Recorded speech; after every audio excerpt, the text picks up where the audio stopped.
So, Justice Chandrachud, let me come to some of the challenges you may have faced, and let me start with the Ayodhya judgment.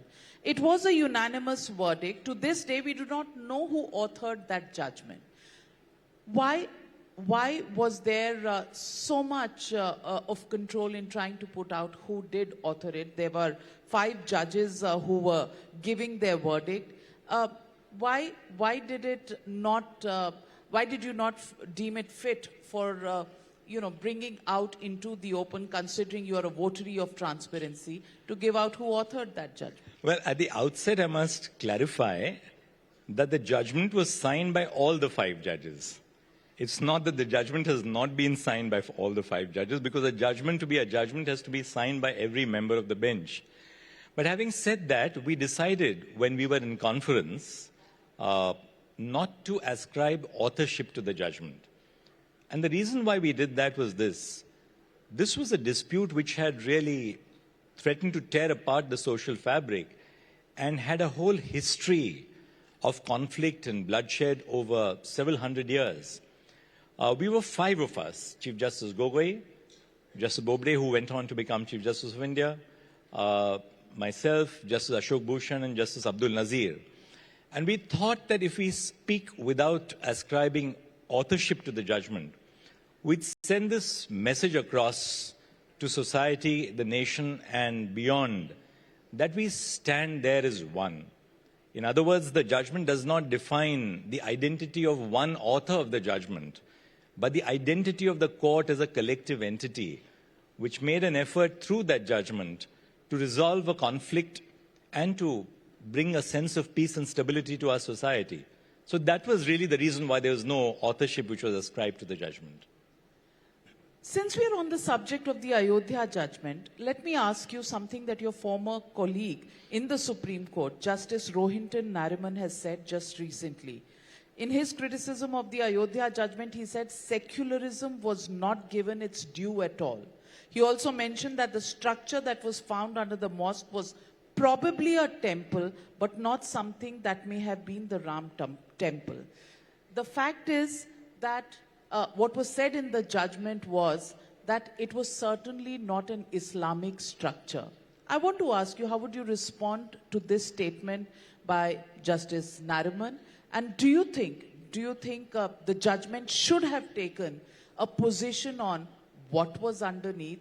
Because right now, it's once again a gray area. Well, Justice Nariman, whom I respect and is a good friend, is a free citizen of a free nation. Exactly what we said in terms of our discussion on social media.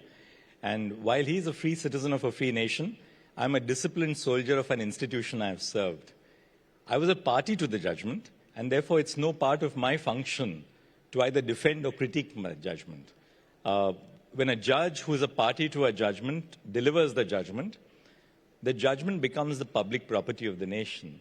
And it's for others to critique the judgment. Well, Justice Nariman has critiqued the judgment. All that I'd like to say is that his critique, in fact, lends support to the fact that the principles of secularism are alive and well in India. Because one of the critical principles of secularism is the freedom of conscience. And what was Justice Nariman doing but to speak through his conscience? And the fact that you have in our society people who give vent to these opinions is itself a reminder that secularism is well and alive in our country, and I genuinely believe that. I don't want to defend my judgment because obviously I can't be defending my judgment. We have spoken through 5 judges and we have given every bit of our reasoning in print. And therefore, each of us judges forming a part of the judgment, for all of us, it's a collective act of decision-making, and we stand by the words in print that defined our reasons in that case. But what happens to the charge that secularism was not given its due at all, especially when it comes from a judge who belongs to a minority community?